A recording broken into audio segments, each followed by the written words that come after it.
All right, gamers, it is time for RGH 52 live from Mtashed's hot tub. Kackis is just getting his speedo on, and he'll join us in just a minute.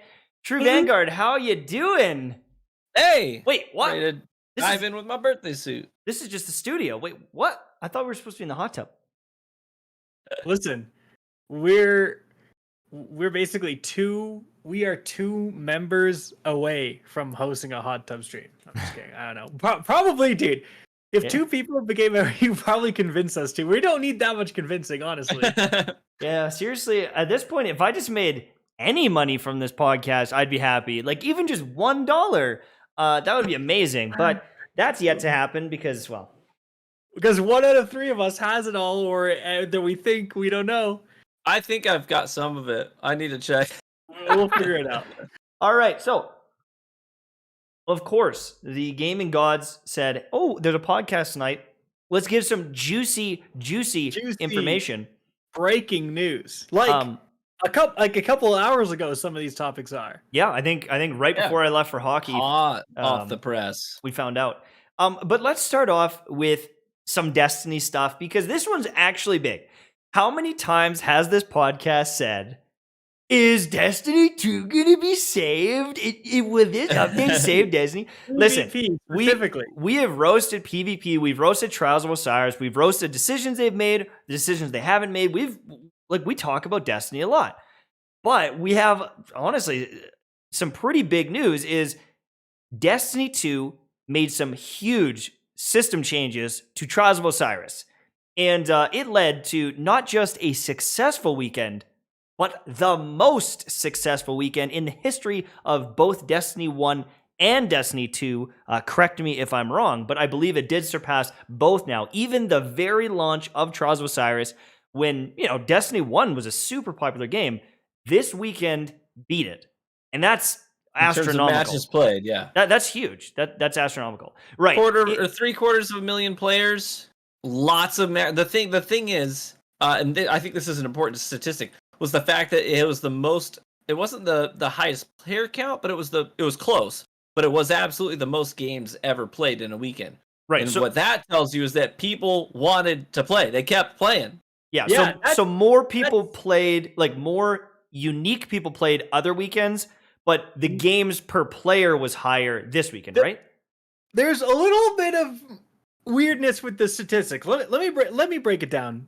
Okay. All right. So this was the highest ever Trials of Osiris player count. Right. Now, right. Yeah. When you in Destiny 2, if you count Trials of the 9, then it's not anymore because certain Trials of the 9 weekends were higher. But think about Trials of the 9. Wait, what? Yes. Really?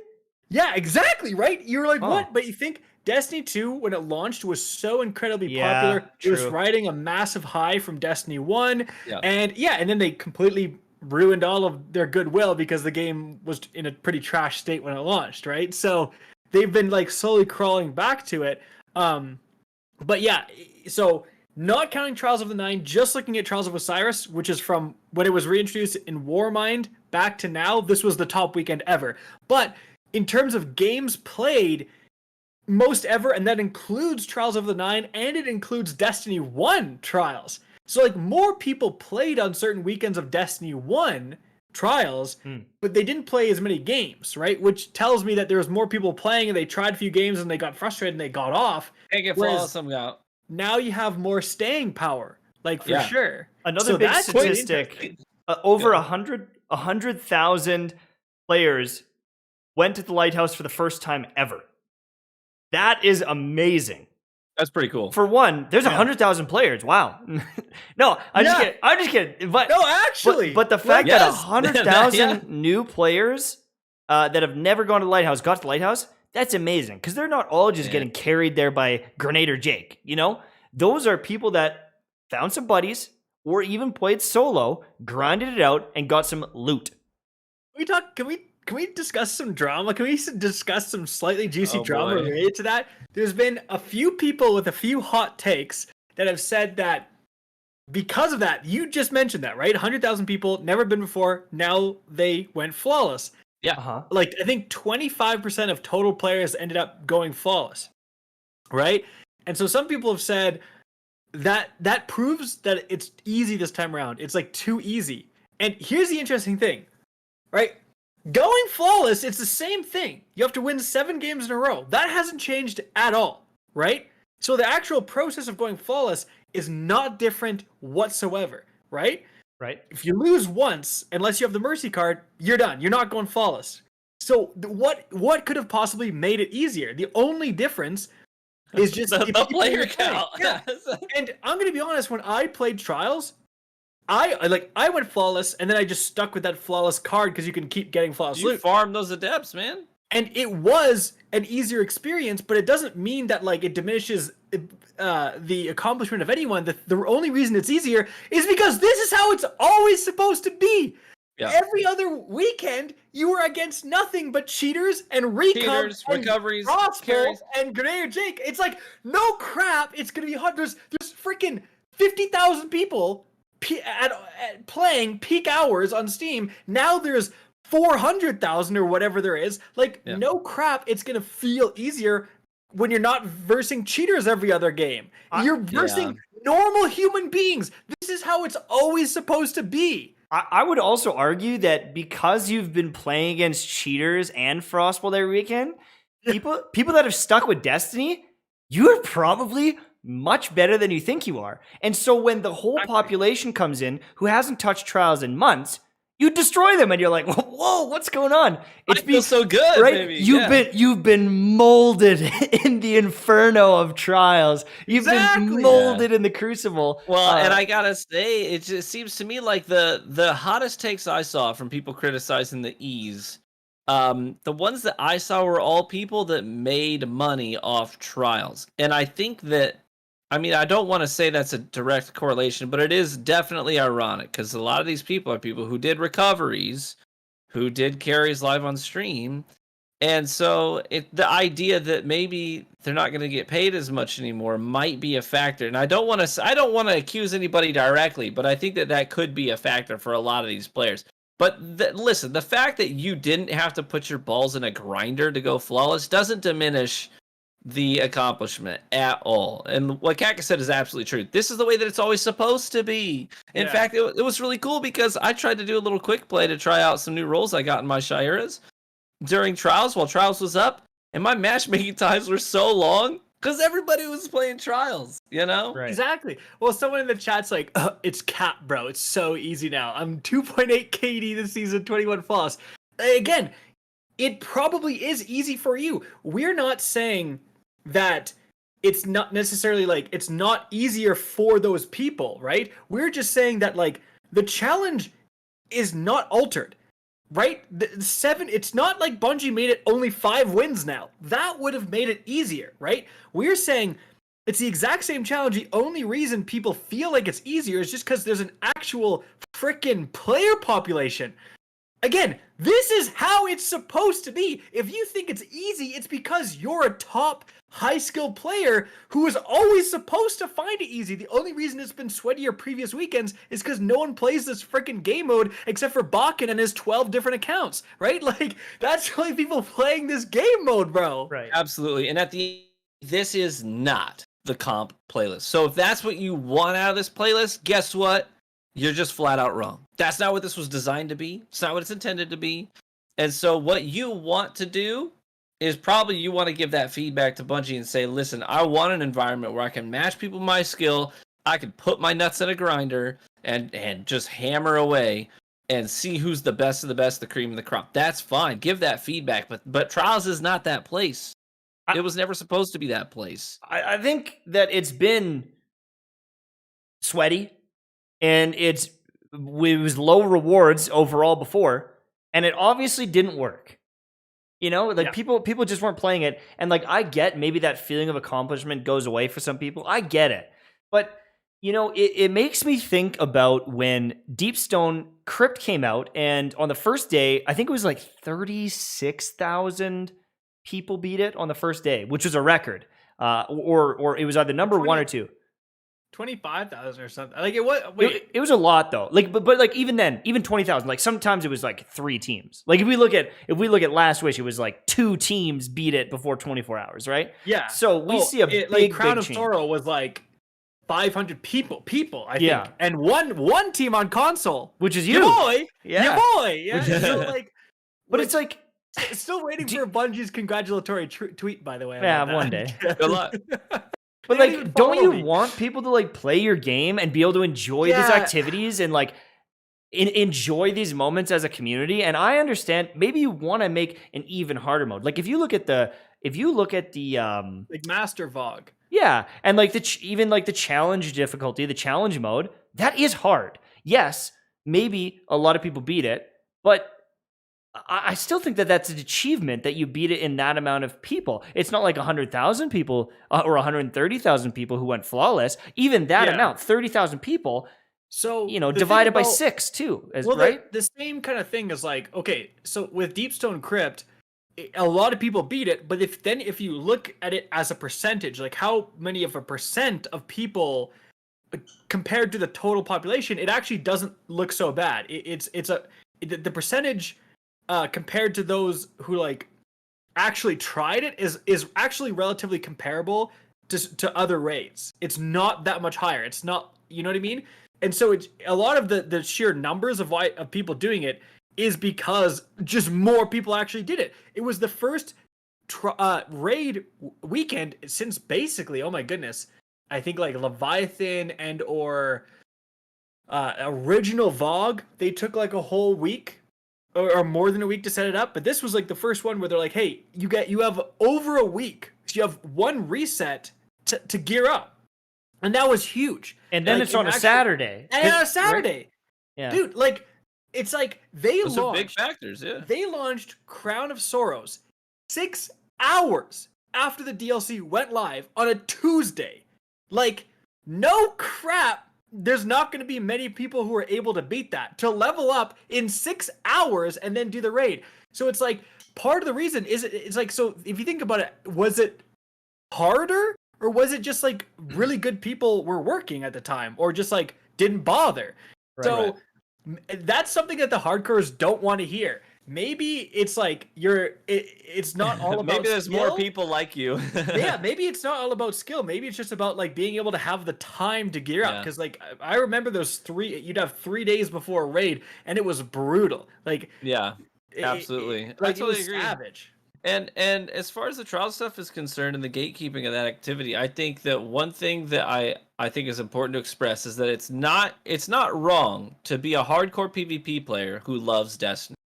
But might I suggest that if you're a hardcore PvP player who wants and loves and values a hardcore PvP experience, Destiny is not going to fill that void for you. Destiny is not that game. There are a lot of games out there that will fill that void that are catered specifically to that thing, to being a hardcore player, wanting a hardcore experience. But that isn't Destiny, and I don't think that it ever will be. So trying to force that on the rest of the player base is just, it's not going to happen.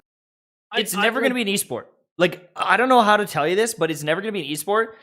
There's random rolls on armor and guns. They can never normalize it unless they build a whole new thing. And unless Bungie, like, they don't even make maps for PvP, period. So they're not going to build a whole other system to make competitive games happen. They've never really funded it in the past. And, like, there's nothing wrong with maybe wanting to do some sweats or some community tournaments and stuff. But, like, it's not going to be an esport. So stop treating it like an esport. Like, Yeah, I don't know.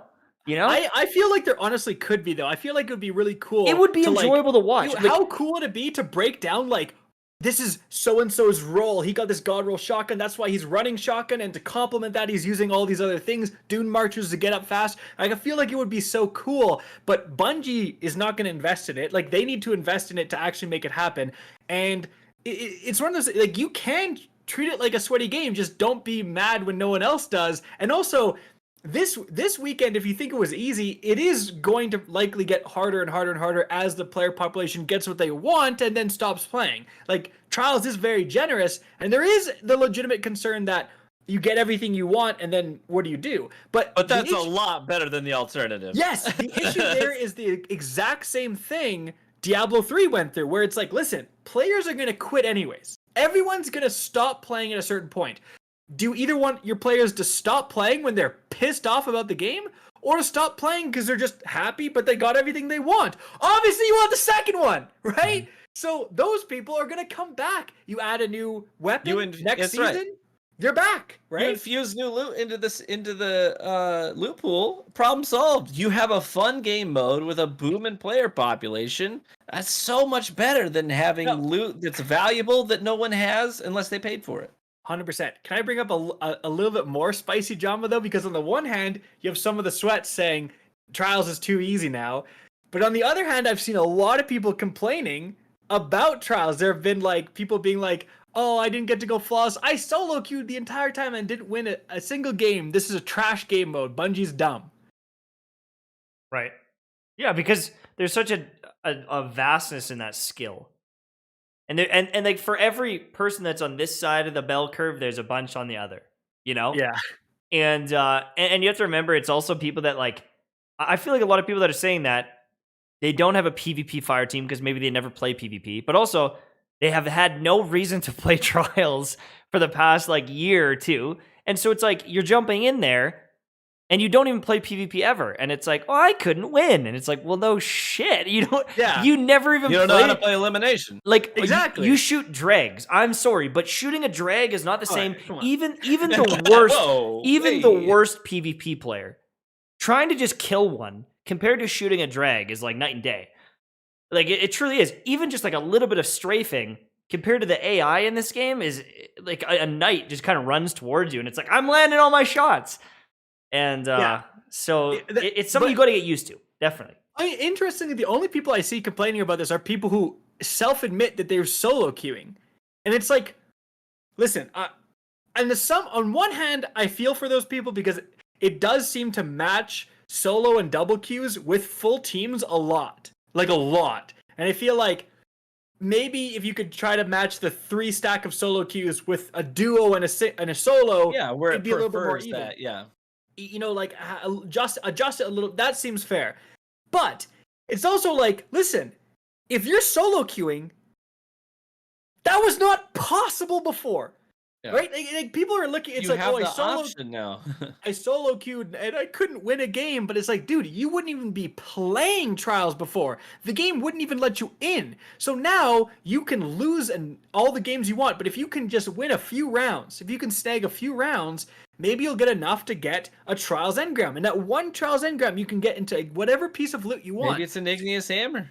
Or a messenger, or the new linear fusion. It's like you have access to all this loot that you never had access to before, right? And so it's really weird to see people being like, "But Trials is still trash." Like again, I couldn't win a single game, and it's like, dude, at some point, like what can Bungie do? Unless you want, like, you know, Cosmo to come out of the ether and hold your controller for you, like, at some point you gotta look in the mirror and say, wow, I need to work on my shot placement, brother. Like, you know at the end of the day, Trials was designed as a team-based activity. And so the solo queue option really is a novelty, just to remove one more barrier. So the fact that people are complaining about something that's undeniably better than it was is kind of mind-boggling to me. But I mean, I understand it's frustrating to lose, but at the same time, you have to understand if you're going in solo, you're not playing Trials the way it was designed to be played, and you will match fire teams of people who like to do this with their buddies. And that comes with, you have to understand that comes with the territory. That is what you are opting in for, is the possibility and in fact the probability that you will at some point match a full team, and you got to be okay with that. Like the thing you is, will like, get stoned. Yeah, if I match you, I'm not pulling any punches. I'm going to show up with my Vex Mythic class and beam you from across the map. And there's nothing you can do about it, right? Like, I'm not going to, like, play nice. I'm trying to go flawless. That's just Trials, bro. Yeah. That's everyone's mindset. I solo queued plenty. So I mean, I went flawless a ton of times. I played well over 100 matches of Trials this weekend. But I did a bunch of them solo queue because I wanted to be able to speak to that situation. And yeah, I played my fair share of full teams, and guess what? I lost my fair share of matches when I was solo queuing, because frankly, when I matched 3 people who are communicating, and I'm with guys who go 0.1 and one guy drops a goose egg, I'm gonna lose some matches. That comes with the territory. Off game, TV. Come on. But did I complain about it? No, because I fully understood that when it happened, like this is just part of the deal. Mm-hmm. You take your L's. And, we all have to. I guess one saving grace though is like, I bet you even on the LFG websites, no one has been doing trials. Like no one's like, let's get a team together for trials, because they just get stomped no matter what. But now that there are more people, I bet you're going to start finding more PvP minded people. And I think some of those opportunities to maybe, make a fire team, even if it's a little bit scuffed, it's better than nothing. Just being able to say he's behind that corner going for the revive, that will change your game. However, yes.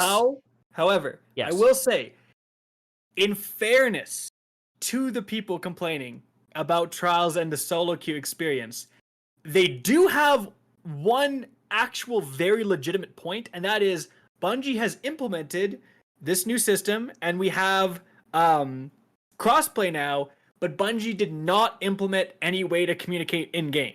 It's like, why can't you have voice chats coming later, and even chat? Like, you can't whisper someone who's not on your Steam's friends list. It's super frustrating. There's no actual in-game way to message them, right?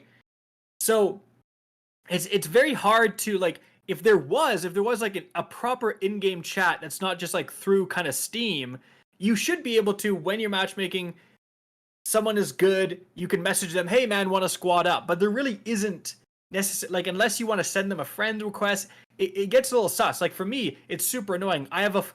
You can only have 100 friends on Steam, so obviously I'm full on Steam, and I add people as Bungie. You.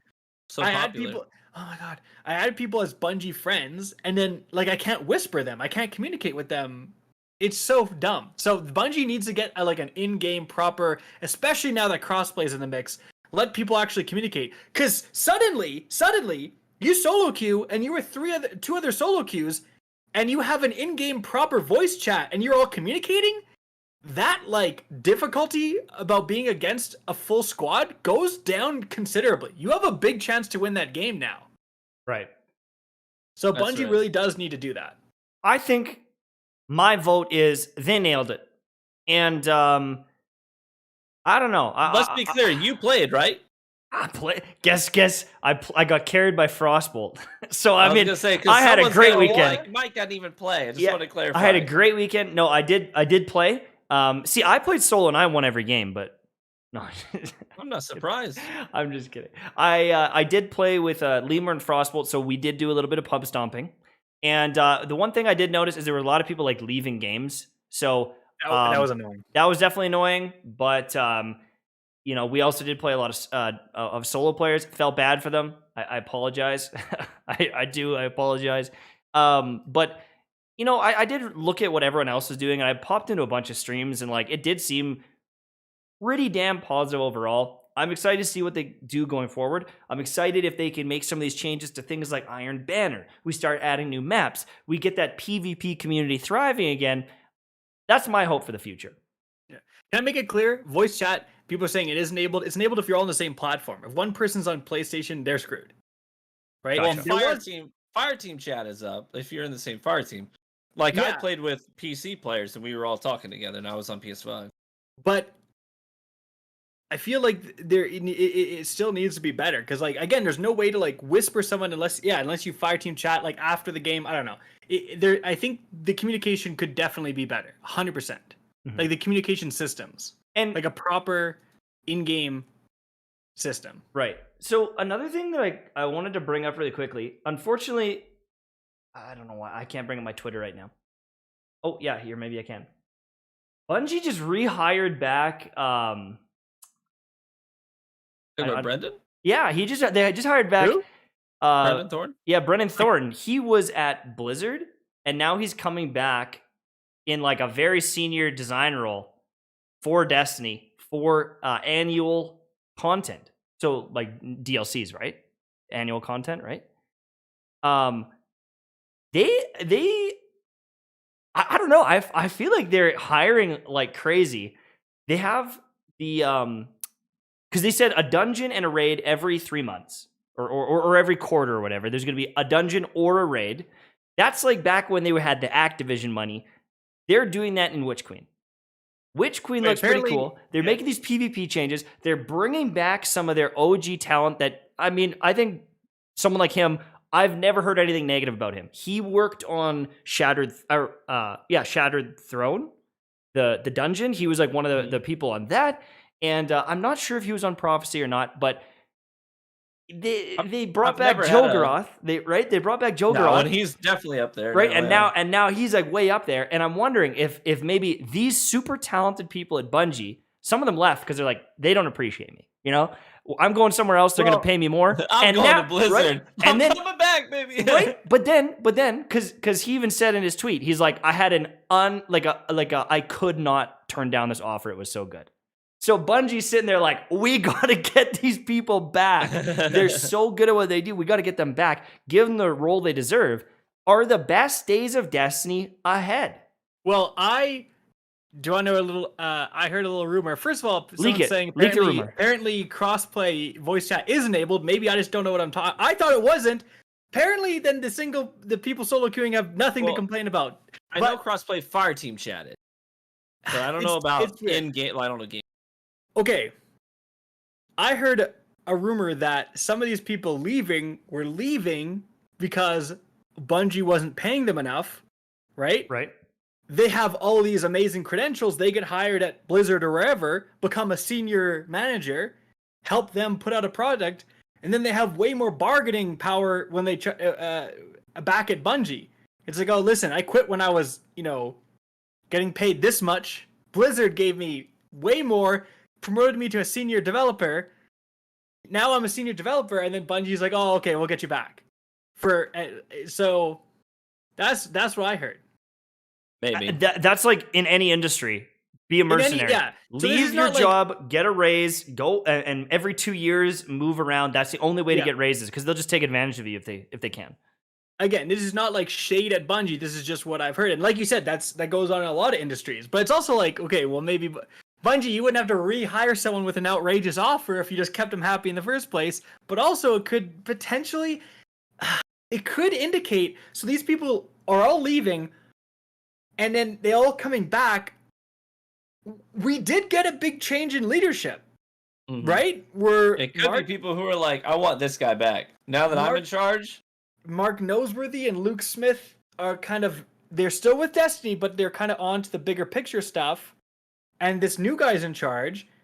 Could that be a factor, right? Like, because I always saw like Jolgaroth and stuff. They were like working on the game, but now he's like one of the main guys. Like he's doing some of the posts and like the interviews, and like he's talking about the game and the future of the game. Like he's like a very high leadership position.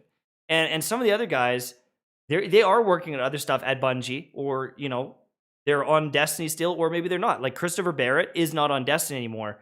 Based on his information, it's like unannounced game at Bungie, right? So there's some of the OG people that are working on other stuff, but some of the the long-standing quality devs that I've only heard good things about,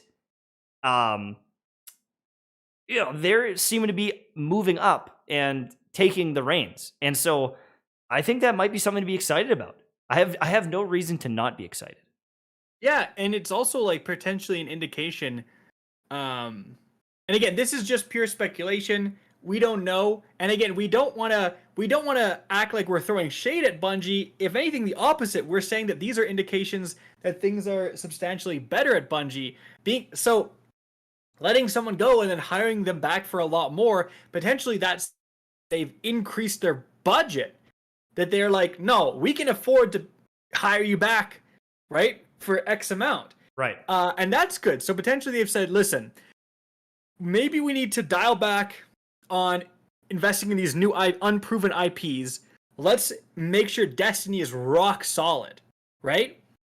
And that would be great. Like and from the indications, like from what we saw in the Witch Queen and like all the content that seems to contain, like and how they've finally reinvested in Trials properly. And that's another point.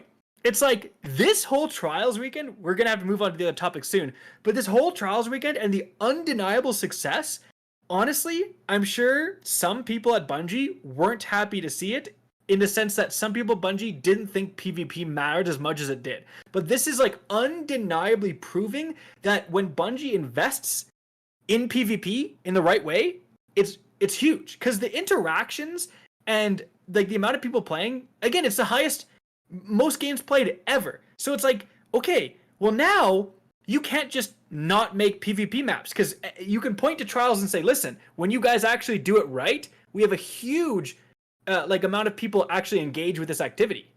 I'll tell you what. Yeah. I'll tell you what. Here's a major factor. What is one of the major revenue sources for Destiny? Eververse. Eververse is huge. But guess what? 95% of the guns people don't use in PvE that they use in PvP. They're different guns. You're not using Thorn in PvE that much. Is it optimal as the exotic weapon? No, it's not. But if you're playing a ton of Trials, a ton of PvP, you see that white Devourer skin for the Thorn, you might think to yourself, wow, I'm using this thing a lot more. I'm going to spend some money. So if they have that success in PvP, I guarantee that leads to more money down the road on their bottom line. And I wonder if, 100%. you know, with these changes, if they're looking at the original version and who set that up and they're going, see how much better it is? You know, we just changed it. And it's doing way better. Like there's no. I want to pile onto what you said. There's no coincidence. You see all the Guardians face off one by one and show which emote they have on. Right. That's not a coincidence. Look at this new emote that came out today that I just bought, you losers, and now I'm in Trials, right? Like, yeah, dude. Like, 100%. oh, look at this new skin. Look at that I transmogged, right? Like that. There's a reason they do that. 100%. It's for Eververse. Exactly. And, let's just hope that they keep it up. And, honestly, maybe it's a good thing that we've got some more PvP stuff to do in Destiny, because one of the games that we were really excited about, Battlefield 2042, it officially got delayed today. There was a rumor earlier in the day because they actually changed the release date I can't remember if it was the PlayStation Store or where, but they're like, wait a second, is it delayed? And I think you tweeted about it. I messaged you, and I was like, "There's a rumor that Battlefield's delayed." And then, like 2 hours later, it was like official. The statement, it's been delayed. I was like, "Yikes!" And it's not too bad. I believe November 19th. So it's not too bad. It's mid-November. That is true. All right, here's a question I have for you. That's interesting, though. It's like, okay, you have to delay your game, right? But then you just delay it about a month, less than a month, October 22nd to November 19th. So like almost exactly a month. Is an extra month enough? Because from what I've seen, like they had the technical alpha or whatever that you weren't supposed to release footage, but of course people release footage, and I saw some footage, and it doesn't look amazing. There's a lot of textures that need a ton of work, and I think people expected it to be a little bit closer to completion than it was. Apparently they had to like cancel one of the betas or something because of a huge technical issue. There's supposed to be a beta in September. It's still not been officially announced when that is, as far as I know. So it's yes really... and no, but one of the things you got to keep in mind about alphas, especially, is that when you're playing like a tech alpha, what you're actually playing is probably no less really than old 5-6 months at the earliest version. So what they're seeing is not current for what the game actually looks like and what the assets look like. So just the way that the development process works, when something's ready to play, it's pretty old, comparatively speaking. I know that, but it's like, is a month enough? My worry is it's going to be like Cyberpunk, where it's like, we need an extra 3 months. Okay, actually, we need another 3 months. Actually, we need just one more month. Okay, do you know what? 6 months, and then we'll release it. And it's like, well, which one? Like, when is it going to be ready? It's this weird thing. And maybe they do. Maybe they're so close, and they're like, we just need a month. Like, honestly, we need 2 weeks, but we'll do a month. You know, maybe they are so close, and they're just ironing things out. But take the time you need. Because rushing it out, it will never be good. It will never be good if you rush. They want their shareholders are gonna want it in time for that holiday, though, right? Yeah. Like that was and so it's kind of interesting. Like when Bungie delayed Witch Queen, it was like freaking we should have already had we'd be having Witch Queen now, basically September. Yeah, fall release. Now it's 6 months from now. Thank God, because I'm not ready. but it gives me some time to catch up. I'm Yeah, like, exactly. yes, dude, I can come back. Yeah. Well, with game delays, I always make the analogy that's like, hey, if I pull a chicken off the grill and it's undercooked, I don't care how hungry I am. That thing's going back on to cook, baby. Yes. I ain't eating. Yeah, so it's the same thing with games. Like if it ain't ready, it ain't ready. And I don't care how hungry for that game I am. You can only release once, Yeah, right? and so- everything's on that. It's make or Yeah. break. Yep. Destiny Like saw that with their release. They Twice, managed to bring two it times back. in a row. They managed to bring it back. Destiny, Bungie botched the Destiny release for Destiny 1 and Destiny 2, brother. Cyberpunk will never recover. Cyberpunk, I still hold this opinion, was not a bad game, but they freaking screwed that launch up so bad that it will never recover. And maybe the next game, the next Witcher game is going to suffer because people won't trust them. Yeah. I mean, it's crazy. Outriders is another good example. Again, we all, I think, agree that game, I mean, at least me and True Vanguard I really liked it. But we both you put over 100 hours. I put about 100 hours in.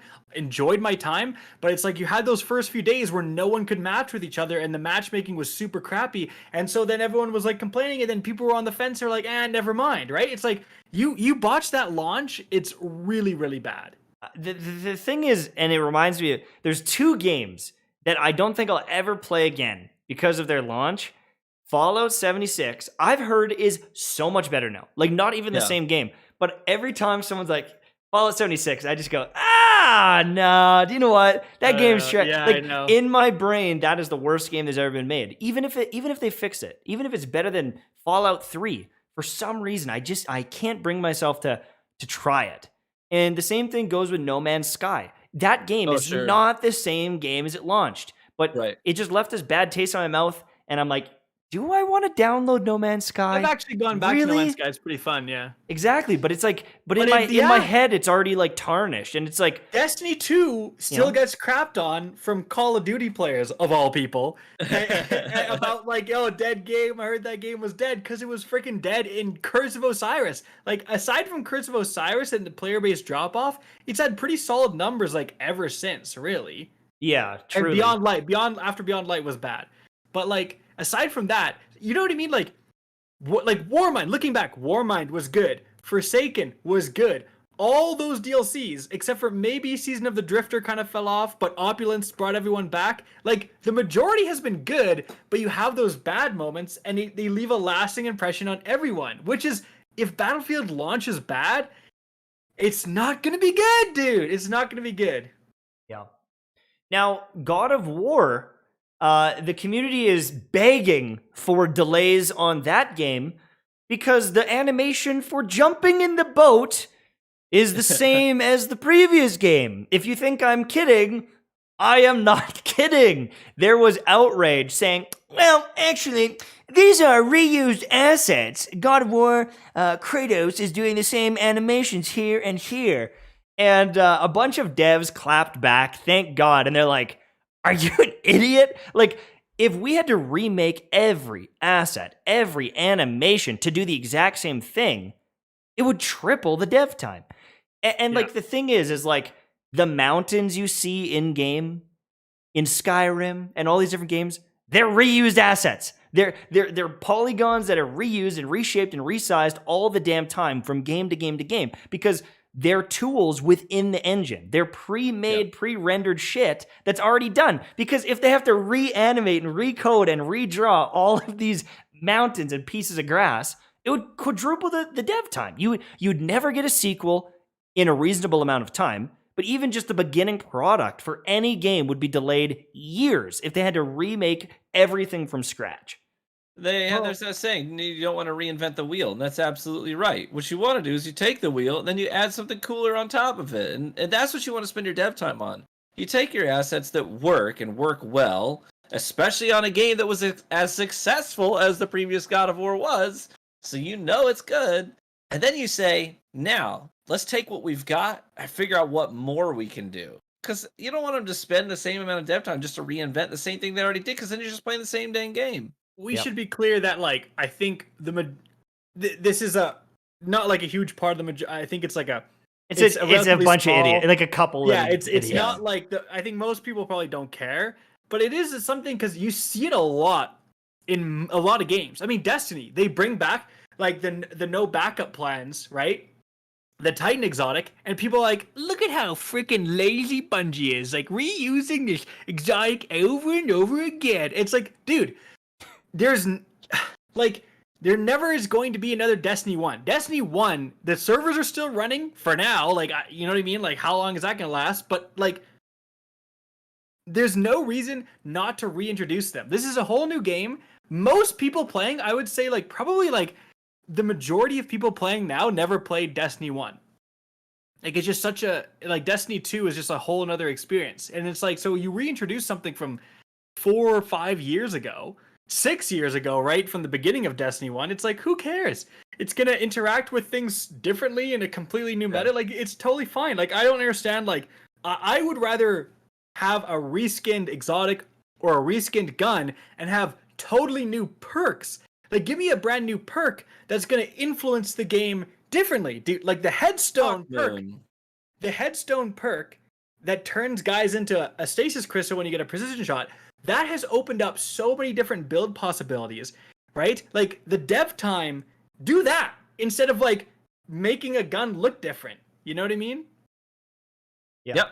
100% agree. And even some of the exotics have been reworked. They're not even the same as the first one. So it's like, yeah, it's got the same name, but it functions differently. And in some cases, I think they've made a better exotic in the second one. So yeah, like Hawkmoon. Yeah, like you said, like Hawkmoon works totally differently. It just looks the same. So they got to use all the, like, some of the animation assets, so it's easier for them to design. But like, remember the original Hawkmoon was just like random shots would just give you more damage. RNG, yeah. And like, that's the thing too, is there are some games, like, one of my favorite games of all time is Hollow Knight. Absolutely love Hollow Knight. If you want to take that exact same sprite and give me a whole new adventure, perfect. Same jumps, same abilities, perfect. And like, the other thing too is, like, I understand that a DLC, there's new content in the DLC, but like, in most cases, all the base characters are the same, and the weapons and the animations, all that stuff the same. You just give them more content. What is the difference? You know, really, what is the difference? And it's just it's just a simple-minded, simple-minded opinion. Absolutely. Speaking of which, yeah, what? Still speaking of God of War drama, did you see, in terms of simple-minded opinions, do you see all the drama over the Thor model for Thor? Oh, yeah. Not fat, built. That dude is a tank. He's Thor's a truck. Going for the freaking Rick Cactus like the world's strongest man kind of a build. Yeah. I loved it. I saw that, and my very initial reaction was, I freaking love it. I love it. I want to see him wrestle. I want Kratos to come in all jacked, and Thor hawks him to the ground. He's like, "Ugh!" like you pathetic dweeb. Because he's got a low center of gravity, right? He still has that Kackis agility, but like, he's got the low center of gravity. He's gonna huck you to the ground. He's crazy. But also, like, yeah, it's just like an interesting take, because, you know, someone like, remember Bane from Dark Knight Rises? No, Dark Knight Rises. Yeah, dude. Like, Tom Hardy did not have abs. He just bulked. The guy's traps were like from here to his earlobes. Like, that was insane. And I was like, no crap, the dude with traps the size of my freaking thigh can destroy Batman, right? Break like, Batman's back. What are you gonna do with your abs, bro? That just means you're malnourished. like I want someone huge. So I thought it was cool, and apparently there's precedent for it, in the sense that if you look actually into the proper mythology, Thor, like, was known for eating a ton. He's a feaster and a drinker, a huge appetite, and a fighter. So it's like, yeah, this dude's absolutely gonna be freaking burly and yoked, brother. And like, honestly, I just want different character designs.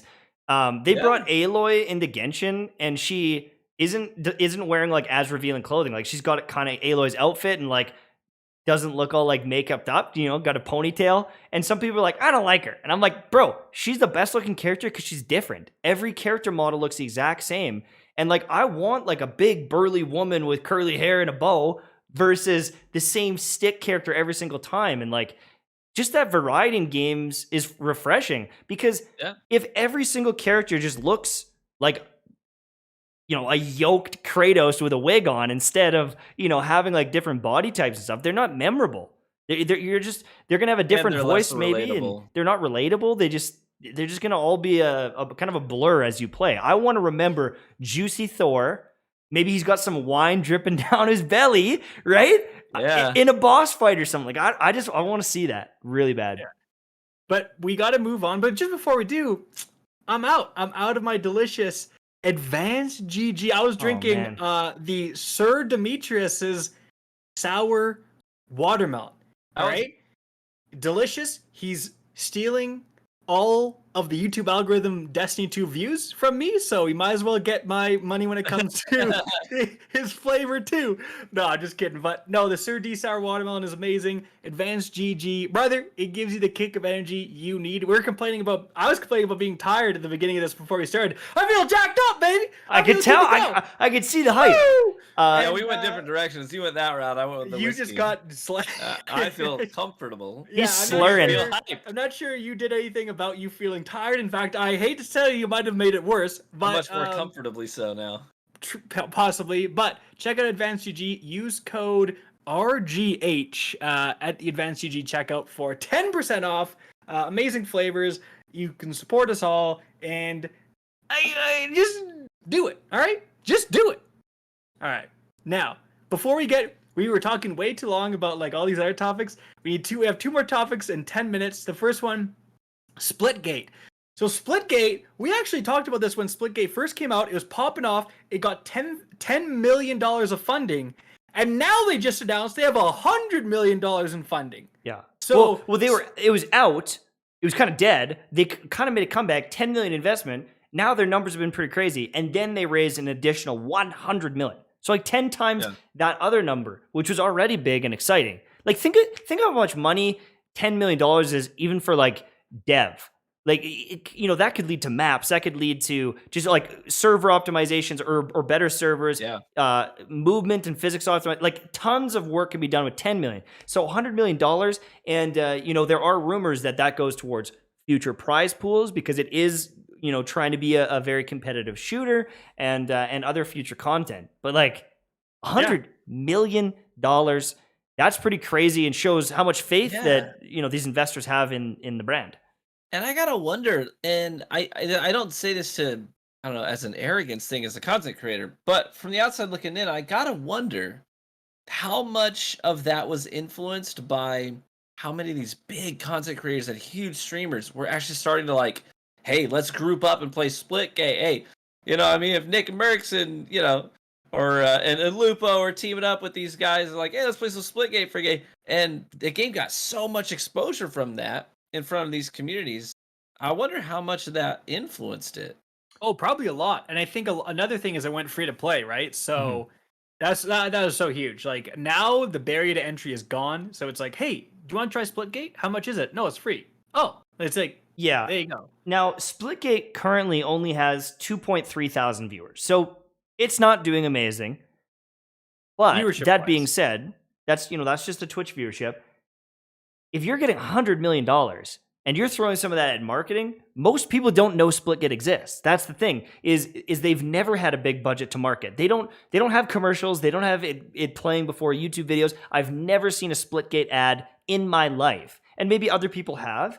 But maybe explain. People are asking, what is Splitgate? It's a very competitive arena shooter. Think Quake, but then it has basically Portal. Halo meets Portal, I would say, is the best. Halo meets Portal. So you literally can shoot portals and then shoot another portal and travel through one side. You come out the portal. So you can like shoot a portal behind someone and then like go through your portal, come out behind someone, freaking melee them in the back. It's crazy. Yeah, like if there was someone all the way across the map and it was a wall behind him, you could shoot a portal there and then one directly beside you and just melee and hit them. Like if they're in that situation, or simply shoot through it. You can go behind them. There's insane movement in that game because of it.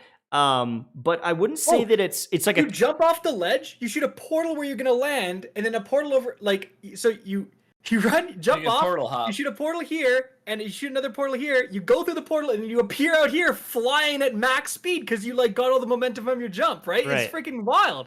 Yeah. And I wouldn't say though that it's like as much of like a a fast shooter like an Apex, everyone's just like all over the place doing crazy movement. I would say that Splitgate is a little bit more methodical, but they've added the portals in. Definitely, some advanced movement, but I feel like it's a very skill-based, like land your shots, win the gunfights, adjust to the next target kind of thing. And They're like, everybody's I like doing grappling hooks. Let's do portals. Yeah. Yeah. And they're trying to get a lot of this stuff out and get people hyped, I think, before Halo Infinite gets going. They're probably going to start advertising a whole bunch. And I mean, they have the bones for the game there. And people have played it and really enjoyed it. But I think, the viewership maybe isn't there or as sustainable yet. If all of a sudden some of the big guys go and play, maybe they do some Twitch Rivals type stuff or some other tournaments. Maybe you can convince Shroud to come play. If you're gonna give Shrouds $1 million to come play your game, I guarantee that's gonna get some hype, right? Mhm. And with $100 million, they definitely have some options. So, I honestly, and good. I want them to succeed because then it forces Halo Infinite to be good. It forces the next arena shooter to be good and do something different and have good servers and good, good net code or whatever the hell you want to call that stuff. And it forces competition in the market because right now it's only like the big AAA companies making these shooters. They don't have any competition. There's only Call of Duty, and then there's Halo, and then there's Destiny, and there's not a lot of options out there. So Yeah, absolutely. I hope that Splitgate kicks ass. Yeah. Speaking of things that are not kicking butt right now, Blizzard is not out of the woods. In fact, things are just getting worse and worse and worse. Back in the woods. They've never left the woods.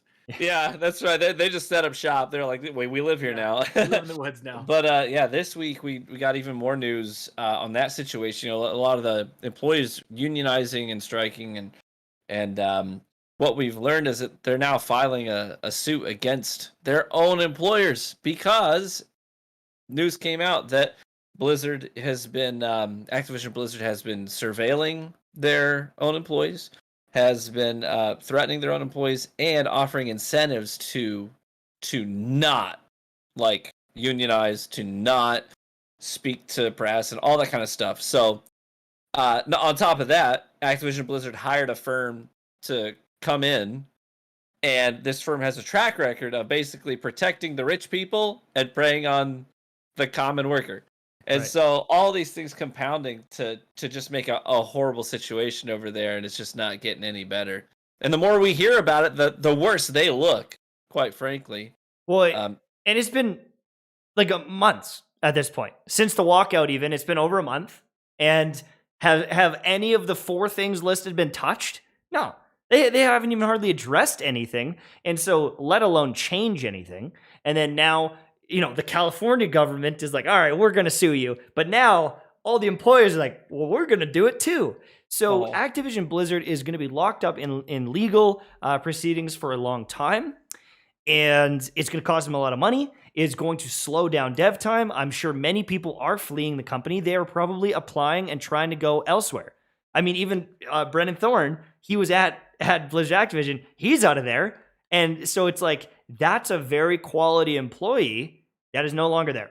And so how many others are trying to find new places to work as we speak? There are great people that work at Activision Blizzard. But those aren't the people that are doing all of the bull crap and harassing people. They're the ones being preyed on. And so I really hope that they can, obviously rectify this stuff, but I hope that those people, if they don't rectify it, can find careers in some of the new companies that care. And, it's a very tough situation. Yeah. And, it's like how we haven't had a major Activision Blizzard release, I think, since all this stuff started happening. And the next kind of big one is Call of Duty Vanguard. People don't know this, but True Vanguard went into their studio and said, this is my idea. And they said, all right. But no, Call of Duty Vanguard, another World War II COD. The community's kind of split by that. You have people who like want the old school stuff, but it's like, can I just say a little bit? It's kind of weird. Like it's a World War II Call of Duty, but they have the same exact. You can put 10 attachments on your gun. 10.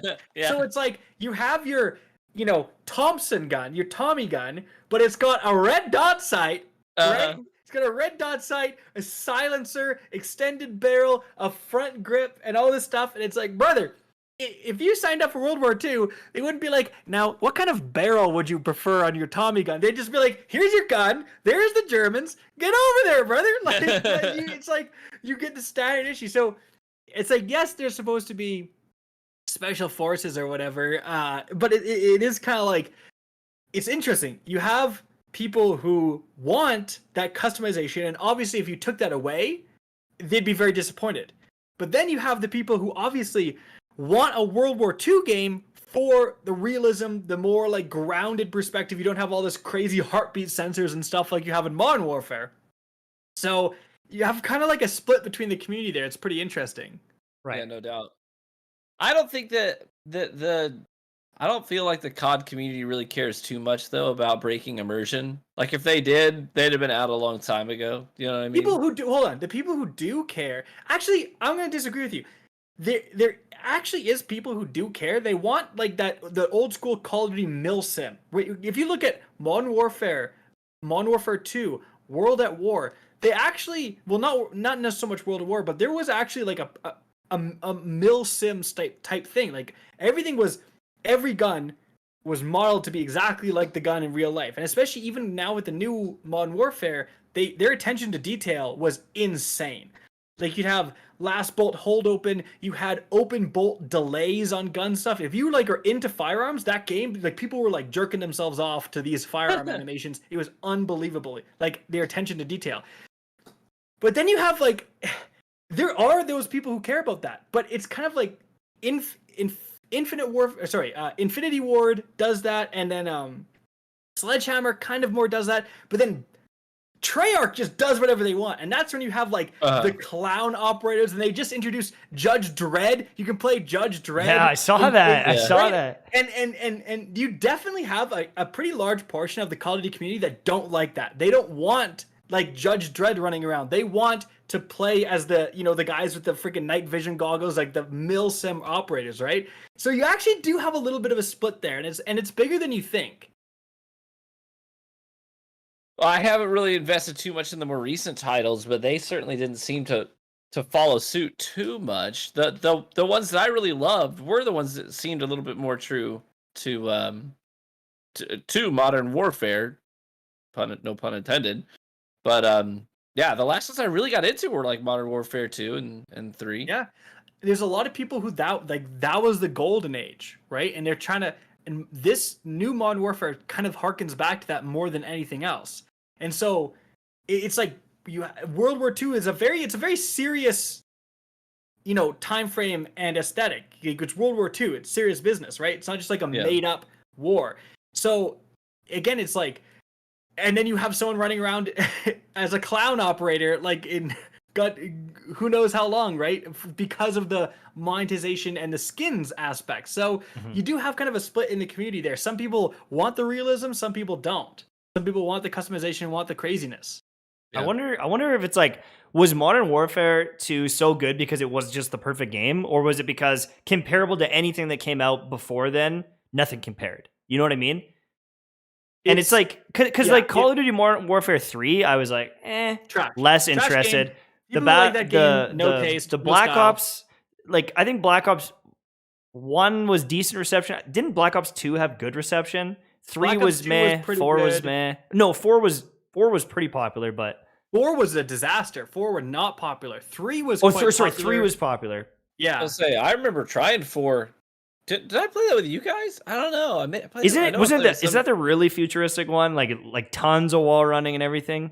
Yeah. Like I feel like we played the beta together and then I never touched it again. Right. It was Advanced Warfare started you could like jetpack boost when you jumped. And then Black Ops 3 had wall running, and then the Infinite Warfare took the wall running even further, but like that's the one, remember they put out the trailer and it had like an unbelievable amount of dislikes? Yeah. Because no one wanted the futuristic crap anymore. Everyone was sick of it.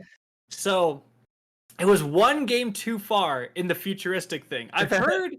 I've heard it's like associated, like that the actual game Infinite Warfare wasn't that bad, But like a lot of people just got turned off because they didn't want the futuristic silliness. That's what I'm talking about, right?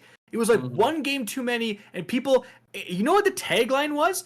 Interesting. This is really interesting. You know what the tagline was? The call to action was going into World War II, Call of Duty World War II. It was boots on the ground. They said that term, boots on the ground. It was like, we don't want the double jumping, we don't want wall running, we want boots on the ground, which is taking away movement abilities. That's right. Dumbing the game down, but people were like, look, Call of Duty isn't about running on a wall. It's about winning your gunfights, having good accuracy, all that stuff, right? So it's kind of interesting. Like I said, you have that portion of the player base that want that classic arena shooter with no BS, Right. with no complication. Yeah, Infinite Warfare has 643,000 likes and 3.9 million dislikes. So like they got crushed. That's God, That's what is that ratio? Like, what is the math on not that? good, dude. Yeah, 390 or 3.954 million.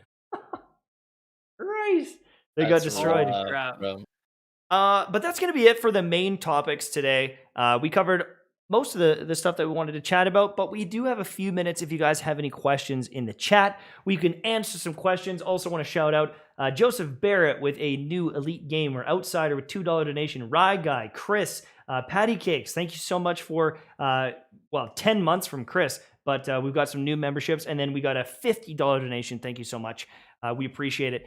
We do these episodes every Wednesday night at 9 p.m. Eastern time. So if you haven't done it already, please give us a like, make sure to subscribe to the channel, and make sure to tune in next week as well, because we love this stuff and you guys keep us going. It's super fun. And let me just give you a polite reminder that as far as YouTube live streaming goes, viewers have direct impact on how well a stream performs. So if you're enjoying the stream, highly encourage you guys to hit the like button on the stream, as that is the number one best way for a live stream on YouTube to grow, reach new audience, and be pushed out there in like suggested videos and stuff for other viewers that are out there at the time on YouTube. So if you enjoy your time here, please let us know by hitting that like button. That's super, super helpful. It's the best free way you can support us. Also, Greg. Greg. Were you going to call it Greg? Become a member? Yeah. Also, at this point, what we do when we're done the topics, we go into RGH After Dark. And this is where we take some topics from the chat. So hit us up with the questions you guys have. Obviously, if you are a member, you're going to get priority in picking your question. Someone asked right away, are you guys going to play New World? That's an interesting one. It fried my computer twice in a row. It's probably not. Well, we'll see. We'll see what happened. But I wouldn't be surprised if Mike. I wouldn't be surprised if Mike plays it. I think full transparency. Here's my situation. We're just a few weeks out, right? Are we just a few weeks out? Yeah. Yeah. We'll see. Yeah, it's like the end of the month. Did you guys, either of you play it? Nope. Barely. I did the beta like just a couple days ago. I don't know, man. The thing is like it's such a time commitment, those games. I know it is, and I'm scared. So one of the things is like, I was like, what if I put 200 hours into it and I don't like it? It's like, well, you put 200 hours into it. Maybe those 200 hours were good. And like, I was chopping some wood and I was doing a bit of crafting and I was like, okay. But I was also playing as the fire mage. Holy shit, was it clunky. Like, I was missing point blank fireballs, and maybe that's the servers, but like even the, I was doing like a quick cast kind of area of effect. The area of effect was like the size of my fist. Like, it was so small. I was fighting this giant boar, and I think I missed it 3 out of 4 times. Like, I couldn't believe how clunky some of the spells felt. And a couple people in chat said, yeah, the mage doesn't feel that good. Melee combat's better. But even the melee combat, I wasn't overwhelmed with it, and I didn't have that much fun where I was like, oh, I'm going to commit 200 hours to this. Like, there's just no way. I didn't feel any sort of excitement or addiction. Maybe that's because it's a beta, though, and I knew my progress was going away. But I don't know. I'm just too scared to commit the time. People need to understand, like, it's so hard for you to like take on a new game as a content creator, because it's like, like you said, it requires so much hours to do anything in an MMO. You do that, you put all this time in, you put out a guide, it gets like 20,000 views, and it gets buried because you're trying to cover 2 games, and some guy has fully committed. There's people out there with like New World FAQ as their channel name, right? Like New World Love as their channel, whatever. You know what I mean? Like they're dedicated to this game already, and it's like those guys are gonna be going so much harder than we can. So it's like it's really hard to justify that. Mike, someone brought up Tales of Arise. I saw stuff on that game and I thought it looked really interesting, but I immediately thought of you. Have you looked into that game? Yeah, I mean it looks beautiful and everything. The only issue is I've played a lot of the Tales games and I've just like never really loved them. And it's just kind of like a single player JRPG, like pretty cool, but it's something that maybe I would play in my spare time, but it's like I'm not going to cover it on the channel or anything like that. But I honestly, I've played a bunch of Tales games, and Tales of Symphonia back on the GameCube, pretty good game, but I didn't love it as much as many other players do. So I'm not as big of a fan of that franchise. It's like what's the one that Dragon Age? Like I know that people love Dragon Age. I've tried them. I just couldn't get into them. Some games. Did you try Origins, or did you start at like Inquisition? I started I didn't play some of the older ones, and I only did Origins. So maybe Inquisition is really good. Inquisition, is that the third one? Yeah, I think so. It's like the most recent one. All right, I got a question for you guys from Joseph Barry. This is actually a good question. This is going to cause some controversy, I think. He said, do you think the major dominance of Vex or Shadow Dive should lead to it being nerfed? And I'm going to say something bold. I don't think the Vex Mythoclast is that bad. I would be down for like a 10 RPM reduction, so it just kills a tiny bit less. But here's my thoughts on it. A lot of people are complaining about the Vex, but here are my thoughts. One, it's a raid exotic. It's hard to get. It's a huge reason people are playing the game right now. Why are people playing VOG every weekend? To get this weapon. And then they're playing it again. And they're playing it again to get the catalyst, right? So another thing is like, I like a primary meta. Mm-hmm. I like when my Vex can gun down a shotgunner who got a little too aggressive. We have had a lot of metas where nothing is killing as fast as the Vex is, right? And what happens there? No one uses primaries. Everyone just like bum rushes you with shotguns and there's nothing you can do about it, right? Like even if you hit every shot, you're going to die just from that guy charging you with like some broken exotic, right? So I like having powerful primaries. I think you should be able to have primary gunfights and punish special users who get out of place and get a little too greedy. Yeah, here's the reality of it. People will piss and moan about the Vex all day, but when you really break it down, Vex has an optimal TTK of 0.77 seconds. That's the exact same as the optimal TTK as a Chroma Rush. Are you out there actively complaining about a Chroma Rush, which can also roll with Heating Up and Rampage, which is essentially what the Catalyst provides to the Vex Mythoclast as well. Now, yes, Vex will outrange a Chroma Rush, but at that range, people are probably peak shotting you with things like pulse rifles, or they can one-shot you with a Lorentz, which has massive aim assist and doesn't take flinch very bad anyways. I played Trials all weekend. I did well over 100 I was 120 matches. I only lost one match. Only lost one match to a team using a Vex Mythoclast. And I don't even think it was the Vex that was the problem. It was the fact that they were all sitting together in stag rifts with Arc Souls team firing, and I was feeding it. Well, here's the thing too: is like the only time I died to that gun is because I like slid out into the open to engage 1v1. Yeah, any time I was peek shotting, because I'm still a hand cannon whore. That's all I do. Anytime I was using a hand cannon and peek shotting, I dominated Vex. Like an auto rifle type weapon like that, they just don't stand a chance against good players using hand cannons. They won't. Again, I would rather have a meta where if Vex is good in the meta, and I know the Catalyst makes it insane, right? Like again, if it got a slight nerf, I would be okay with it. But if the Vex is the worst thing we're dealing with, I think that's a good meta. Do you know how many more annoying crap we've had to deal with, dude? That's where people were like 10 meter kills with the freaking shotguns and stuff. Which lie. Bro, I'll die to the Vex Mythoclast all day before dying to that crap. Or Arbalist, just auto aim into your head. Bro, do you remember the Arbalist meta? So shut up about the Vex Mythoclast. Yeah. But listen, Vex doesn't bother me. Yeah, good. It really importantly, it's an exotic. So here's the thing. Vex is gross. You know what's also gross? The Chaperone. The Chaperone right now is freaking busted. You can like, oh, dude, the ranges I've gotten killed with the chaperone by one-shot headshot, I like have to rewind my gameplay because I'm like, how the like, you know what I mean? Yeah. It's so unbelievable. But guess what? You can't use both, right? The Wardcliff coil gives you free kills. You press a button and you get a kill every single time, pretty much. But guess what? You can't use both. That's the right. Vex being exotic, I think, is important, and it's like, hey, if we have an exotic, hard to get primary that's actually good in PvP, deal with it. Because guess what? I had the people I was playing Trials with had access to the Vex and the Catalyst and didn't use it. We had a guy using the Thorn over it, and he was bopping people because the Thorn is also insane right now.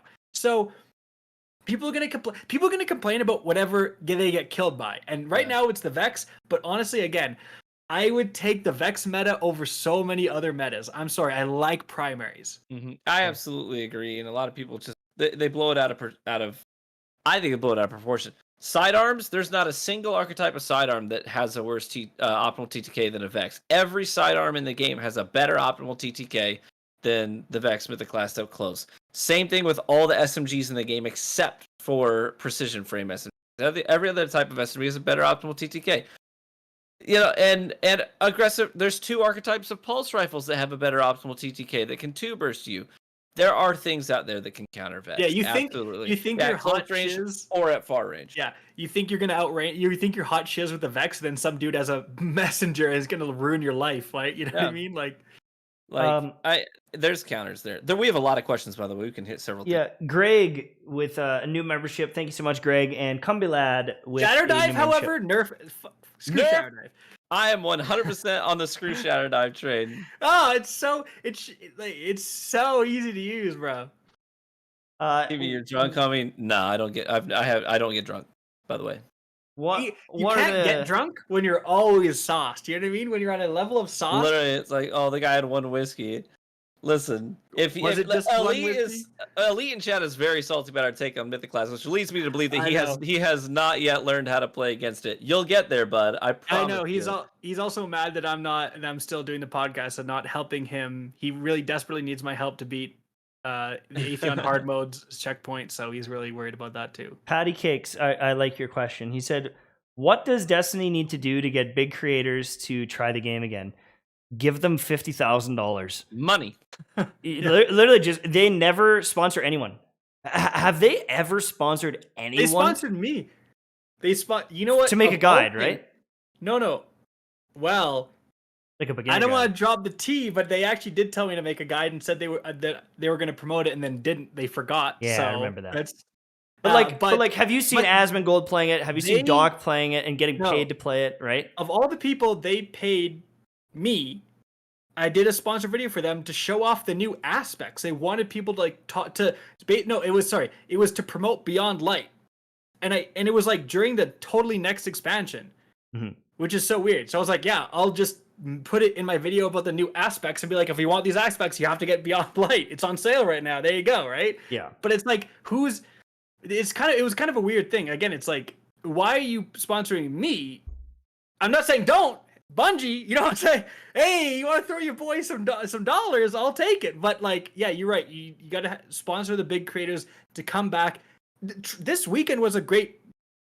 That would have been a great time to sponsor some people to come back to play Trials, new Trials. And would have been great. And like Lupo came and played for free. Yeah, he didn't. He came back and played. But here's the thing: is Nick Merckx sitting there with his forehead on the camera, getting 75 to 85,000 viewers. He's getting a sub every minute that he plays Warzone, or even if he dicks around on Fortnite, he's getting a new sub every 20 seconds on that. If he goes and plays Destiny for 8,000 viewers because no one wants to watch, he's losing thousands of dollars. So he's never going to play it. He's never going to touch it. He's never even going to consider touching it because it's not a Fortnite. It's not a Warzone where he can get guaranteed views. Even Tarkov, he probably wouldn't consider, even though some people have a lot of success there. Because he doesn't get the numbers. Why would you ever do it if you're not getting paid? And so that's the only way that Bungie can get them playing. But the thing is like, I'm sure if many of them tried it, they'd be like, oh, this game's completely different than I thought. It's way better than I thought in some ways. Especially new Trials, yeah. I would also argue that a bunch of them would get paid to play. They'd jump into PvP, get rocked the way Dr. Disrespect did. He got rocked, and everyone was like, man, you suck. Everyone was trash talking him because Destiny also plays very differently. People have been playing it for 7 years. It's like going into a Quake lobby when you've never played. You're just going to get dominated. You won't even stand a goddamn chance no matter how good you think you are. And so I think that there are some definite hurdles there. I think here's the thing, though. If Bungie wanted to do it, pay someone really good, get Grenader Jake or Frostbolt, right? And then give me a little commish for coming up with this idea. So you get Frostbolt, and then you get Nick Merckx, and you get Tim the Tatman, and you pay them both a lot of money, and you give them accounts that have some good weapons, and you pair them up with Frostbolt, and you do a trials run together. Yeah, you pay fair, them for like fair. 1 day, Something. and do a trial. So because then you have Frostbolt helping them out, giving them so many tips, telling them what to use. Right? He's a really positive guy.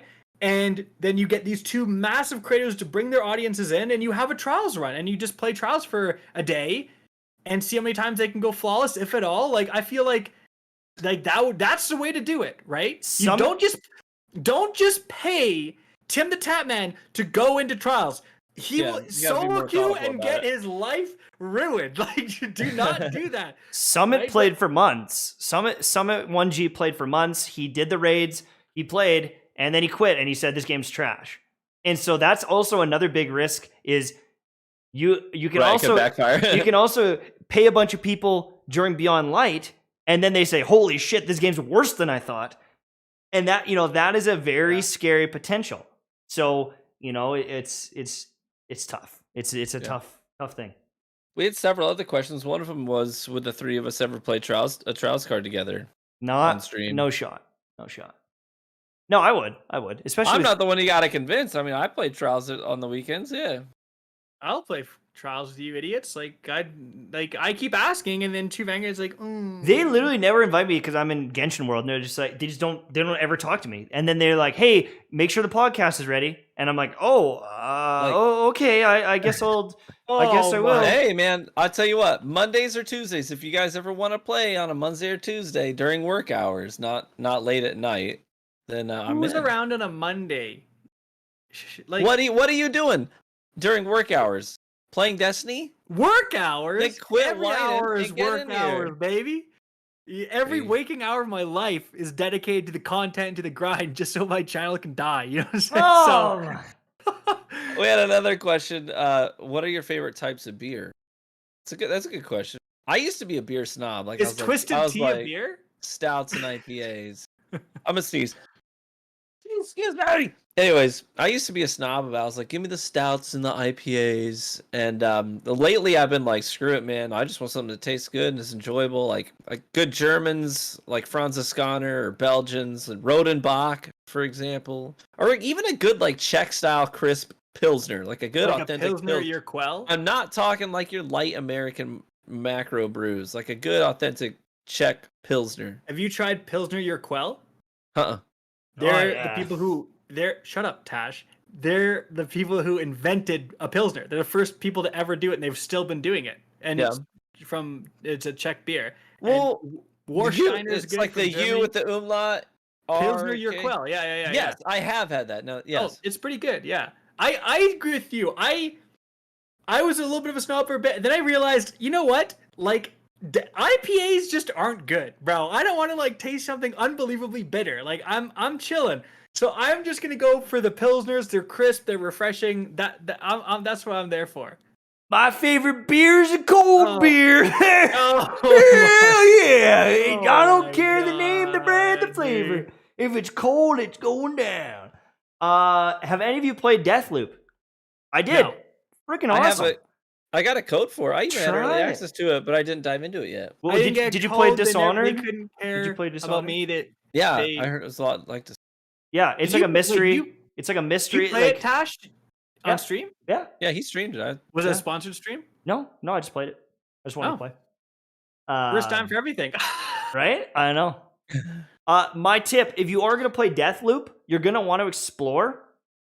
Don't explore the first few missions because you can't do a lot of the cool stuff. Like it's like, oh, I think that this could link to this, to this. It can, but you don't have access to it right away. Just Right. play through it quickly, beat each like kind of play through the level really quickly, and then you can start doing it, because there's this whole like system where you can come back to the same map at a different time, and like for example at 4 p.m.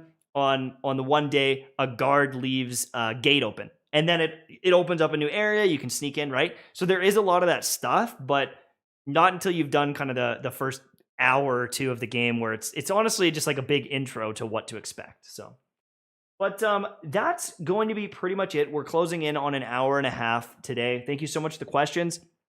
If you didn't get your questions answered, make sure to hammer them in the chat so that we can rapid fire see them. If we do, we'll try not to go on such big tangents, especially if we see a bunch of new questions going on Don't in the even chat. promise that, because we will not deliver. We will go Yeah! every single time. All right. Fair. But yeah, thank you so much for watching. Make sure to sub if you haven't already, like the stream. Thank you again for it's actually been 52 episodes, so it's essentially a year. We're still figuring out what we're doing, but we're having fun doing it, and we'll be doing this every Wednesday 9 p.m. Eastern time, talking about all things game. My name is Mtashed. I'm KackisHD. I'm True Vanguard.